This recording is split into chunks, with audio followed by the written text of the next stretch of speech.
Is it hard for you to know how to find purpose after the death of a loved one?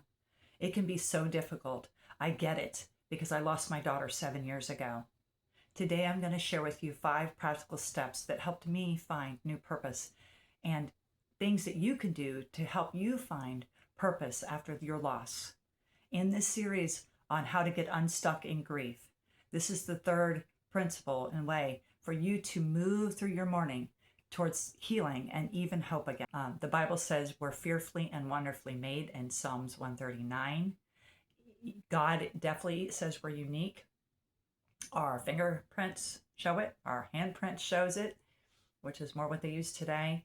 You know, there's no one like us. Now, other people have our name, even our first, last name, maybe even our first and middle and last name, but there's no one just like us, like you, like me.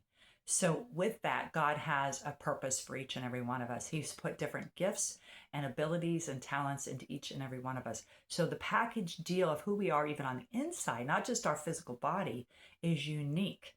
Okay, I want to encourage you to own that uniqueness that God has put inside of you and to realize that even though you've had a life-altering loss and you don't feel like it, you probably don't feel like it right now, you still have a purpose and God has a purpose for your life.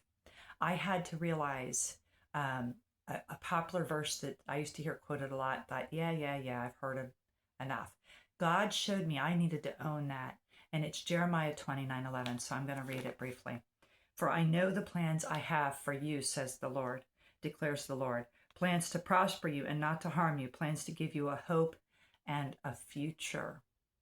I still need to stand on this because I still, through the marriage crisis and all that happened with COVID and my daughter and my grandchildren having to be adopted out, it was a lot of ongoing huge things that happened in my life, more than any other time in my life, very difficult things to walk through. I had to own that God still has a plan for my life. So I encourage you to do that. With that comes my first principle or step in what can help you to find new purpose and to have purpose, period, after such an earth-shaking loss. Okay, and that's to remember what you desire. Remember what you're good at. Now, when I share these 5 principles, I'm not saying you're going to be ready to embrace all 5 right now. This is a video you can go back on and remember later, but just keep these in your mind and in your heart that you do need to remember what was. Now, part of the whole test of the whole thing you're going through is it's going to either, some things are going to drop off and other things, new things are going to emerge. And we're going to talk about the new in a minute. Okay. But you just don't dismiss the things that were already there. If you lost your spouse, that's huge, especially a spouse of many, many years that you were married and most of your life together, probably, right? It is, you got to find your identity again. And that's a huge thing to note. Part of finding new purpose is to know your identity. But it's so important to, you may think, well, no, now I can't go on that trip that we had planned to go on. Now I'm not going to move to that new place that we were going to move to. Maybe that's true. There are things we're going to be letting go of and have let go of. I'm sure there's things you've let go of. But keep in mind that it doesn't mean you can't take one out of maybe a handful of things and say, I'm going to still do that. I'm going to live that dream. I'm going to go on that trip. I'm going to learn that new thing.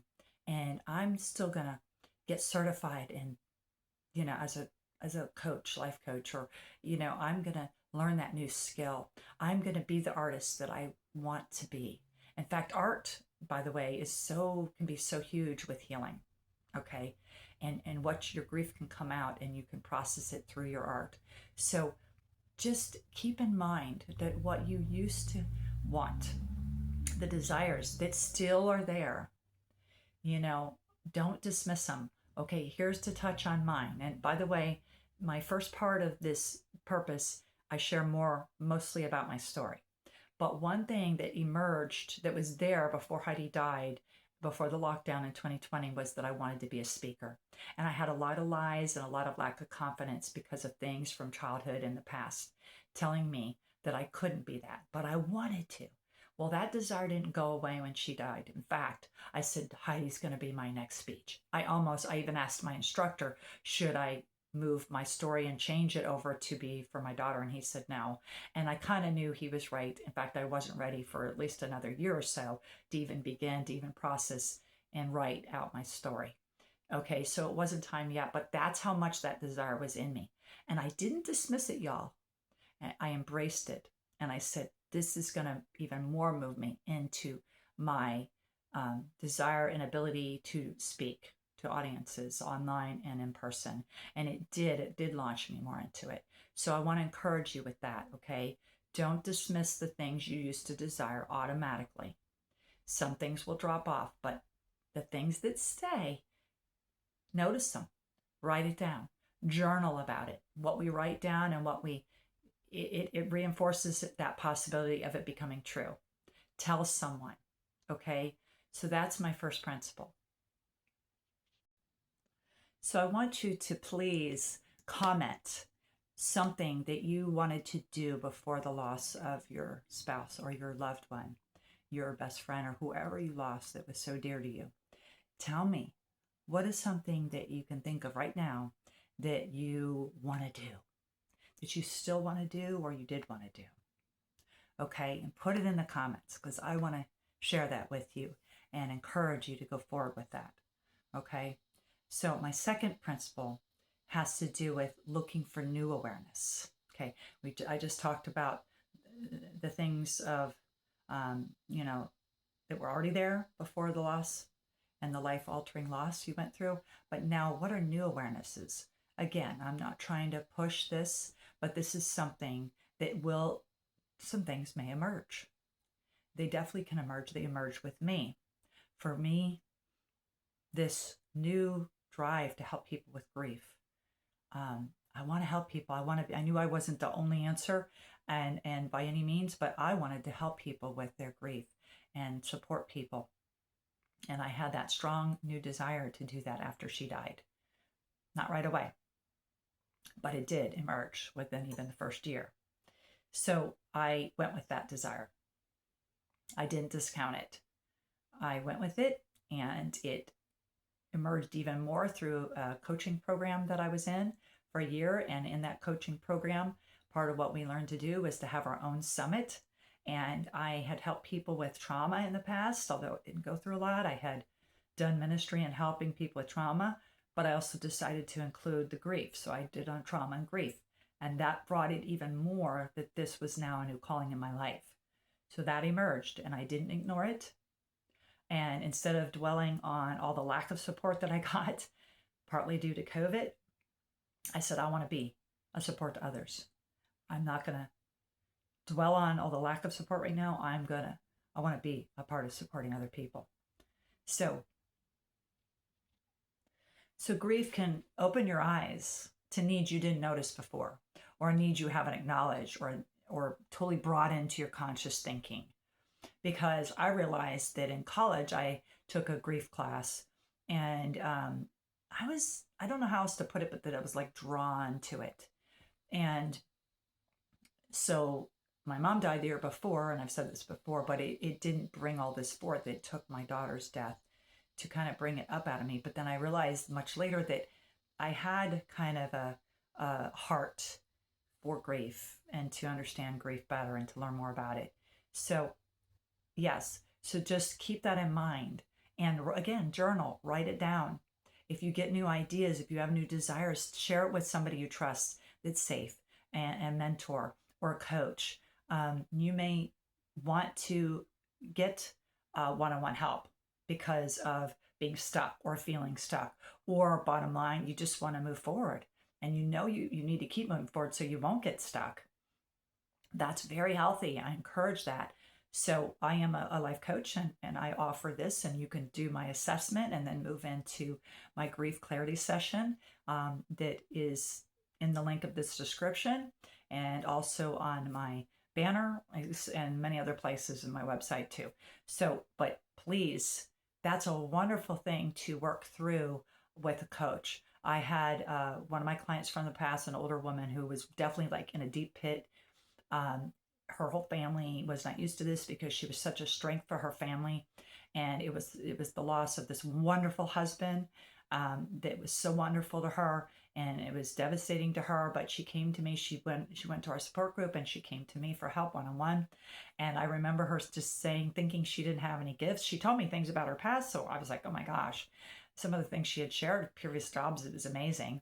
And she really thought that she didn't have any gifts or purpose. And then I said, well, what do you want to do?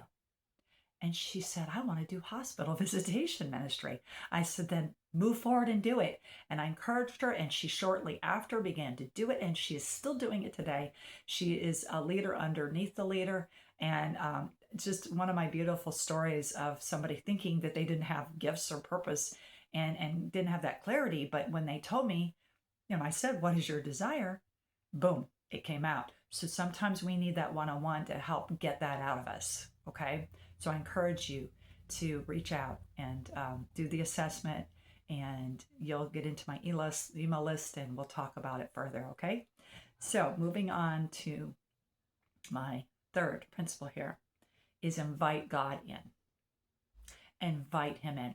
One way you can find new purpose, and I don't know if you're a believer or follower of Jesus Christ or not, or you just believe in God in general, either way, even if you don't know for sure about God and you're maybe agnostic like I used to be, invite him in. Just say, show yourself to me. I don't know for sure who you are. I don't know if you're the God of Jesus. I don't know who you are. I did the same thing, and he revealed himself to me back when I was 17 years old. And I'm so glad I did. I would never have wanted to, or I don't know how I would process my grief without him. So invite him in. Invite him into your life in general. Invite him in. Ask him to show you new purpose. Ask him to heal your heart, because he can, and you do need your heart healed. Okay? Invite him into your life. And one of the things that I learned to do, I don't know, it's just my own thing, I don't know where it emerged, is I literally ask him to give me his desires. He's like up here when you're signing, but like I said, give me your desires. Give me your desires, Lord. I pray that. I don't pray it every day, but I noticed that when I've prayed that, and when I prayed that many years ago, a very unique ministry opened up with me signing with my hands, which you can tell I like using my hands. And it emerged totally unique. It seemed out of nowhere, but it wasn't. And I know part of why it emerged and came forth, a ministry with children, was signing and dancing and flags and outreach. And then I'm signing for 2 deaf people at our Thursday night worship service. All kinds of stories. I could write a book about what God's done with me. But I believe it partly started with me praying for his desires. His word is we need to desire to obey his word. We need to desire to follow his word. We need to know his word. So I want to make sure I put that in there. Hugely important. But again, going back to that we're unique, you're unique. He has unique desires and callings and gifts inside of you, and plans for you that he has different from everybody else. Okay? And so I want to encourage you to ask him to give you his desires for your plan. And I'm telling you, then begin to look at what shows up. Just like I said before with the new, my last point was new awareness. Look for what shows up. Write it down. So you know what? All of a sudden I'm desiring to make clothing. I don't know. That's just coming to me. All of a sudden I'm desiring to work with children. Maybe I need to volunteer at my church. All of a sudden I'm desiring to speak. All of a sudden I'm desiring to teach people about this or learn about that, whatever it is. I just gave a few examples that came to my mind. It could be anywhere, anything, okay? It may relate to their death.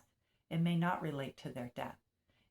Mine definitely related out of my daughter's death, but it was still stuff that was there. I wanted to speak. Now I wanted to speak and tell about her story and bring awareness about fentanyl, okay? I always wanted to help people. I always wanted to help heal people's hearts.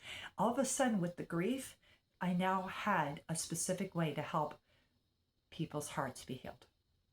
Okay, there's another one.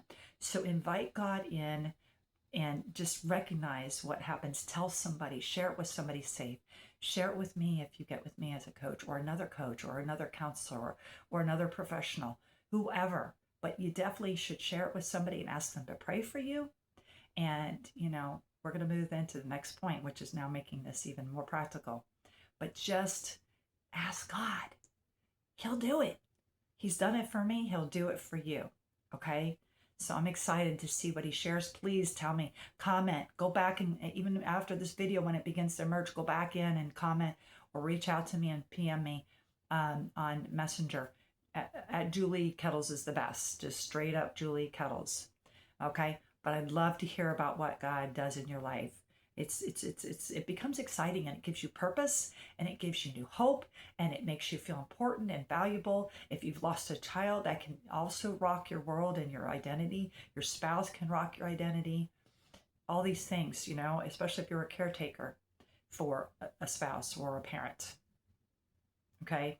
So this is like the third thing that I just want to encourage you to do to help you find new purpose. To my fourth principle, that is to take small steps, one step at a time, one day at a time, and not wait for necessarily certainty, because the certainty may only come when you start to move.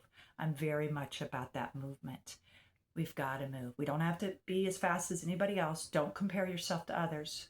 Don't fall into comparison. Don't let other people compare you, because many people do that. We're not necessarily falling into that trap. And somebody else says, why aren't you further? You both lost your sister or, your parent. And why is your sister fine and you're still a mess? Don't let people do that. Don't listen to them if they say that. Doesn't mean you're going to kick that person out of your life, but have some boundaries. Use the hand and say that's their input, and that is not truth, because it's not. Don't receive anything from anyone that causes you to just shut down. Okay, you need to keep moving at your pace and get the help you need to move forward. That's what I do as a life coach. I help people move through their morning. I help them to find movement, to move and to find acceptance, because if you don't accept the things in your situation that can stop you from movement and moving forward, and then finding purpose is part of what helps you move forward. All three of these principles in the map move together. And so I want to just let you know I'm here for you if you want it and you want the help. Do my assessment, get on the email list, and get my link for the 1-hour grief clarity session, where we really define where you're stuck or what areas you need to move forward in. And let's get you moving through your morning. Let's get you moving to find your purpose. So even if you don't have clarity right now, one small step. Think of something. You may not have this, what may look like a big, clear desire, okay, in your life yet, but take some kind of movement. Begin to volunteer somewhere. My church needs help in their community center, where they give out food and clothing. By the way, my husband just started doing that again, and I have done that in the past. Just an example that came to me. I'm just going to get in and help. Maybe you don't know that that's your calling, but if you feel moved to do that, or maybe even you were asked, that could be God. It could be a sign for you to step out and do it. And maybe that's not your ultimate destiny, but God has something he's going to teach you through that, and it does reveal what you do want to do or what you don't want to do, what you are called to do and what you're not called to do, what you are good at doing or maybe what you're not the best at doing, okay? All that's part of the process. It's all good. So just begin to take a small step. Learn. I have this desire to learn more about mental health. I have this desire to learn about how to cook, how to bake. If cooking is healthy for you and soothing and relaxing to you, do it. It's not for me, but if it is for you, do it. Start baking and giving it out to people. Do something that's going to help other people. And in return, it's going to help you. And it's going to bring fulfillment, satisfaction, joy maybe, peace. Definitely look for God's peace. That is a huge way to give a witness to where he wants you now, in the step he has you in now. Doesn't mean where you're going to be. Don't go too far ahead of yourself. Stay in the now. Stay in the one day at a time, or right now. 1 month from now, it may be different. 1 week from now, it may be different. But this is where you are right now. So maybe attend a meeting. If it's something like with me, I began attending meetings that I was told about because I wanted to bring awareness of the dangers of fentanyl. And I tell my daughter's story. I began to attend meetings, and that led to other things, to other things, to other things. I've shared longer. Actually, on that last video, I shared more detail on that, but it led to many other things because I took those first steps. I would have never have ever dreamed to have been in those meetings in the past or anything to do with drugs. I wanted nothing to do with drugs. God did a shift and it became a new part of my purpose. Okay. And I did help others, but I also helped myself. So that some of the ideas, test different things. Like I said, try something new. Share it with somebody and write it down. Set a goal. Have somebody that you know to set a goal with. That's part of what I do in my coaching is help people set goals to help them move forward.